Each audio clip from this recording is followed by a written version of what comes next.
Assalamualaikum and good morning. Today we would like to present assess the establishment, strengths and weaknesses of political party in Malaysia, which is UMNO. Let me start first with introduction. Political parties are voluntary organizations that link their people and their government. Parties are recruit candidates and campaign to elect them to public office, and they mobilize people to participate in selecting government leaders.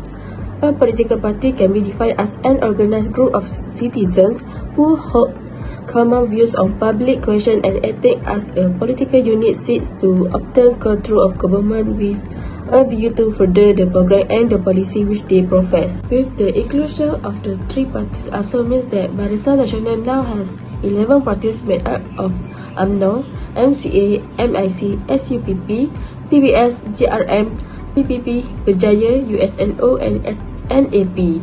However, the United Malays National Organisation (UMNO) dominate the Barisan Nasional Coalition Party.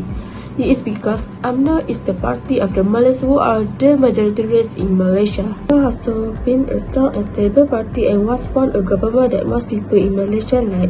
This is because of relatively long administration period and efficient administration methods that made this party experienced in managing the country and the welfare of the people. This causes people stick with it for a long time. Every political party has its pros and cons. It depends on individual thinking. Same for UMNO, even though it looks strong and the best in Malaysia, but it still has its own cons and weaknesses. In the assignment, the establishment, strength and weaknesses of UMNO will be discussed in more detail.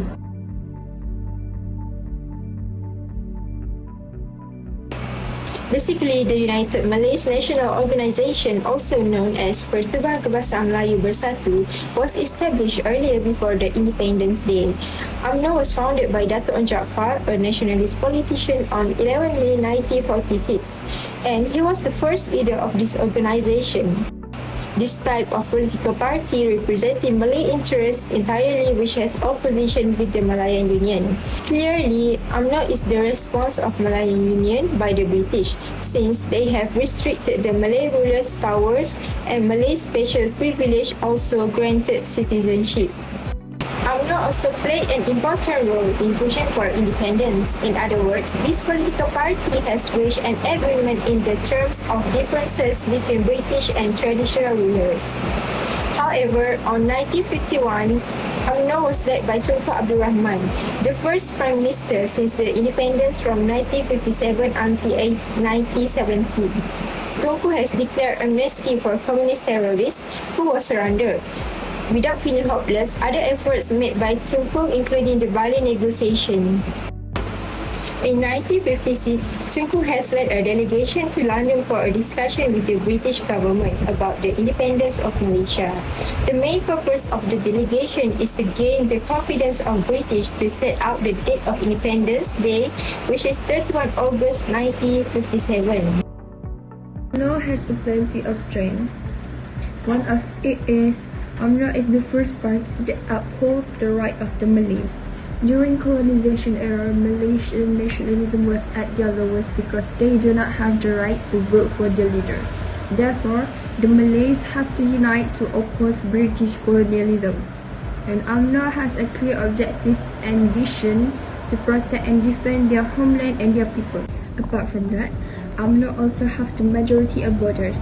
Since UMNO was established by a Malaysian leader, has the supporters and voters are mostly Malaysians. The UMNO stands for United Malaysian National Organisation, established prior to Malaysian Independence Day. UMNO is also a party with experience ruling a country over 6 decades. The UMNO have been ruling the country from 1957 to 2018.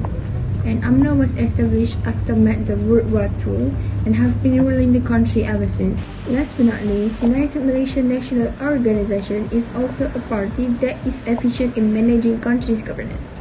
During the 6 decades of government led by UMNO, there is for sure a problems and challenges faced by them, and they have proven to solve the problems efficiently. The weaknesses of UMNO. First, many abuse of power among the leaders in the party. Members with high position in UMNO are usually involved in abuse of power. Even not all members and leaders in the party involved, but most of the cases of power misuse by the members of political party are mostly from UMNO. The effect is so profound that affects the UMNO party because this matter has become a public stigma that UMNO is a party that gives birth to people who will abuse power. Second, the party that records the most cases of corruption in Malaysia. This is actually for UMNO to gain votes and maintain their power. This happens a lot, especially before election. Certain members of UMNO who contest in election will usually be prosecuted for corruption, and this has become a common practice that has passed down among the UMNO members. Next, the party members feel comfortable and feel that they will not lose. UMNO has ruled the country for 60 years, and this makes UMNO stable and strong. They even feel that people like UMNO's government and feel comfortable that people will stick with UMNO as the government. This comfort brings UMNO members to do mistakes and damage the party. The last one is the voice of young members in the party is ignored. This statement explains that in UMNO, the top leaders feel too powerful and respected by other members. In fact, it leads to the arrogance of the top leaders and they feel that they cannot be opposed by anyone. This is because, for them, they are the most experienced in the world of politics compared to other young members. To conclude this assignment, politics play a very important role in the country in terms of administration. Political parties become the driving force in fighting for the party's own vision, mission, and ideology. In this assignment, the United Malaysian National Organisation (UMNO) is also a political party that has contributed the energy of its members in leading the government in Malaysia. Since this party led the government of Malaysia for 6 decades, it must has contributed a lot to the progress of the country, intellectual society, modernization, welfare of the people, and much more. Not only that, the efficiency of its member is also a trigger for the people's trust. While leading the government for 60 years, the people can enjoy peace and harmony in this country, just like other political parties. UMNO also has its own reason why it was established as an organization, also has strengths and weaknesses that have been discussed in this assignment.